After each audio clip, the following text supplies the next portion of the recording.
she bore Rotheus a daughter, and he called her Zilpah, after the name of the village in which he was taken captive.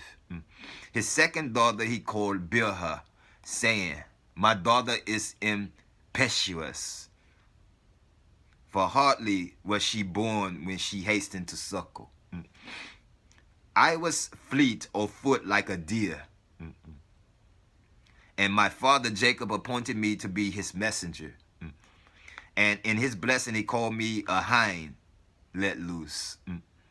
As the potter knows the vessel he fashions, how much it is to hold, and uses clay accordingly, so the Lord makes the body in conformity with the soul. And to agree with the capacity of the body, he plans the soul. The one corresponds to the other, down to the third of a hairbreadth, for the whole of creation was made by weight and measure and rule. And as the potter knows the use of every vessel he fashions, so the Lord knows the body of his creature, upon what point it will be steadfast in the good, and at what point it will fall into evil ways. Now then, my children, let your conduct be well ordered unto good in the fear of God. Do not that is ill-regulated or untimely, for thou, yea, tell your eye to hear, it yet cannot, and as little can ye do deeds of light while you abide in darkness. Furthermore, Naphtali said unto his children, I give you no command concerning my silver or my gold, or any possession that I bequeath to you, and what I command you is not a hard matter, which you cannot do. But I speak unto you concerning an easy thing, which you can execute. Then his sons answered and said, speak, Father, for we are listening to the words. Naphtali continued, I give you no commandment except regarding the fear of God, that you should serve him and follow after him. Then the sons of Naphtali asked, wherefore does he require our service? He replied, saying, he needs no creature, but all creatures need him. God don't need us, we need him. We need God. Nevertheless, he hath not created the world for naught. He didn't create this world for nothing, but that men should fear him, and none should do unto his neighbor what he would not have others to do unto him. His sons asked again, Father, hast thou observed that we strayed from the ways of the Lord to the right or to the left? Naphtali replied, God is witness, and so am I witness for you, that it is as you say, but I fear regarding future times, in the future, that you may depart from the ways of the Lord, and follow after the idols of the strangers, and walk in the statutes of the heathen peoples, and join yourselves unto the sons of Joseph instead of the sons of Levi and Judah. The sons of Naphtali spoke, what reason hast thou for commanding this thing unto us, Naphtali? Because I know that the sons of Joseph will one day turn recreant to the Lord, the God of their fathers, and it is they who will lead the sons of Israel into sin, and cause them to be driven away from their inheritance, their beautiful land, to a land that is not ours, even as it was Joseph that brought the Egyptian bondage down upon us. I will tell, yea, my children, the vision I had while I was yet a shepherd of the flocks. I saw my brethren pasturing the herds with me. And our father approached. He said, up, my sons, each one what he can in my presence. Take what he can in my presence. We answered and said to him, what shall we take? We see nothing but the sun, the moon, and the stars. Then our father said, these shall ye take, Levi. Levi, hearing this, snatched up an oak's goad, sprang up to the sun, sat upon him, and rode the sun chariot. He rode on the sun, Levi. Judah did likewise. He jumped up to the moon and rode upon her. And the other 9 tribes did the same. Each rode upon his star or his planet in the heavens. Joseph remained behind, alone on the earth.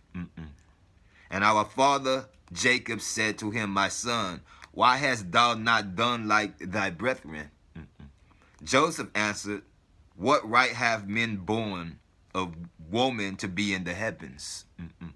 Seeing that in the end they must stay on earth. While Joseph was speaking thus, a tall steer appeared before him. He had great pinions like the wings of the stork, and his horns were as long as those of the reem. Jacob urged his son, up, Joseph, mount the steer. Joseph did as his father bade him, and Jacob went away. For the space of 2 hours, Joseph displayed himself upon the steer. What's a steer? A steer is like a bull or ox. So in this vision, Joseph is on top of the steer. Sometimes galloping, sometimes flying, until he reached Judah.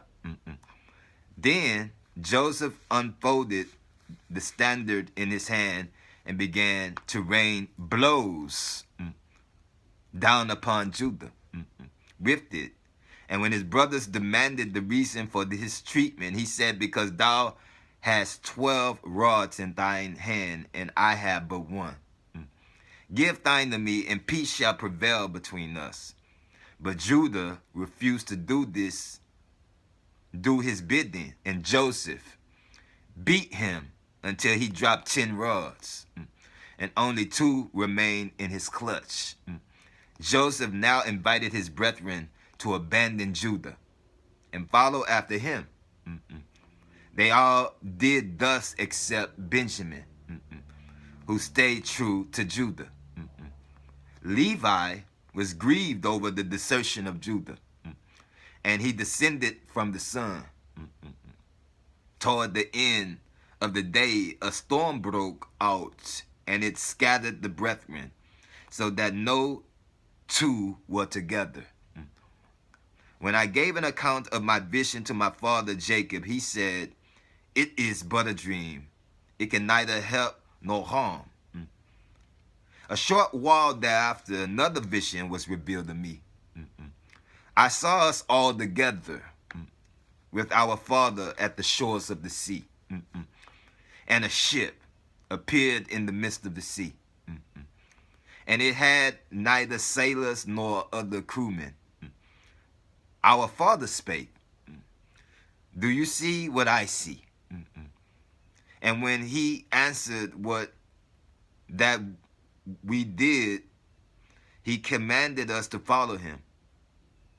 He took off his clothes and sprang into the sea. And we sprang after him. Levi and Judah were the first to scale the side of the ship. Our father cried after them, see what is written upon the mast. For there is no ship that does not bear the name of the owner upon the mast. Levi and Judah scrutinized the writing, and what they read was this: this ship and all the treasures therein belong unto the son of Barachel. Jacob thanked God for having blessed him not only on land, but also upon the sea. And he said to us, stretch forth your hands, and whatsoever each one seizes shall be his.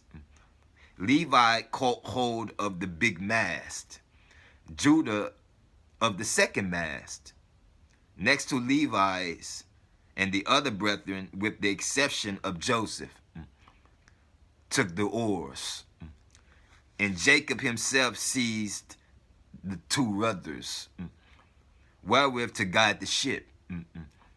He bade Joseph take an oar, but he refused to do his father's bidding. And Jacob gave him one of the rudders. After our father had instructed us each, one in what we had to do, he disappeared.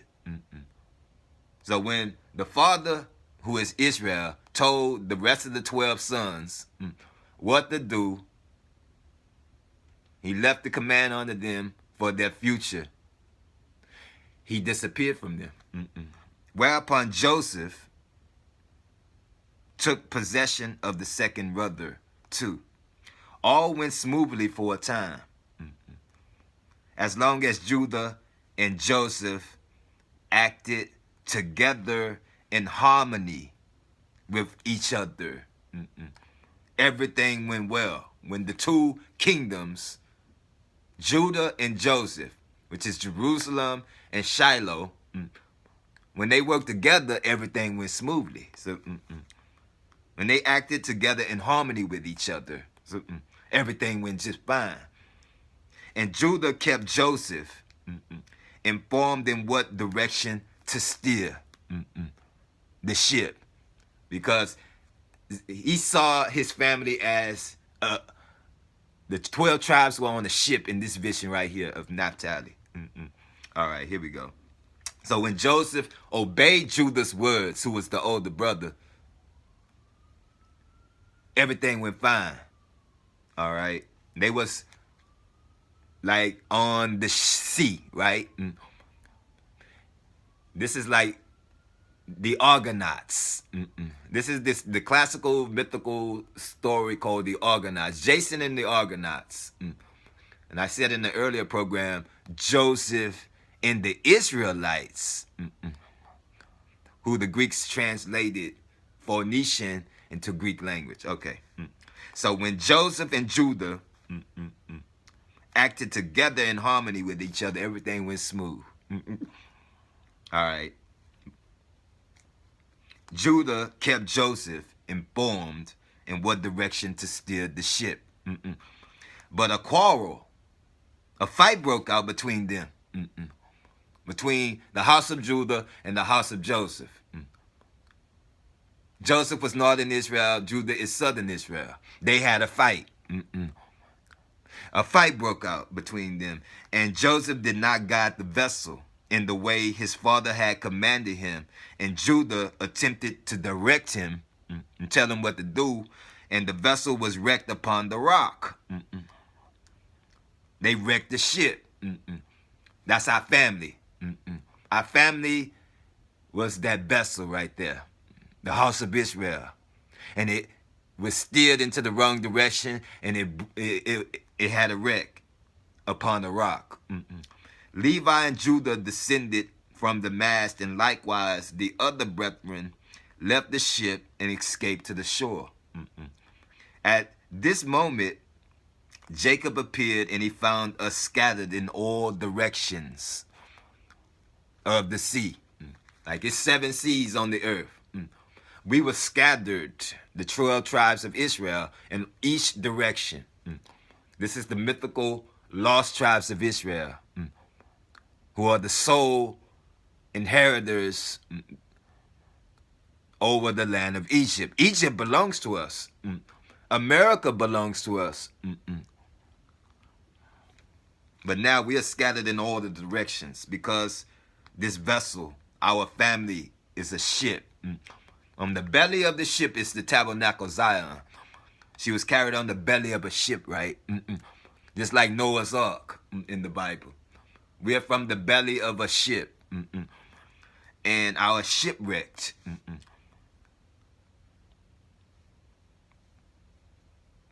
Upon the rock. Levi and Judah descended from the mast, and likewise the other brethren left the ship and escaped to the shore. At this moment Jacob appeared, and he found us scattered in all directions. And we reported to him how Joseph had caused the vessel to run aground, because he had refused out of jealousy of Judah and Levi to steer it according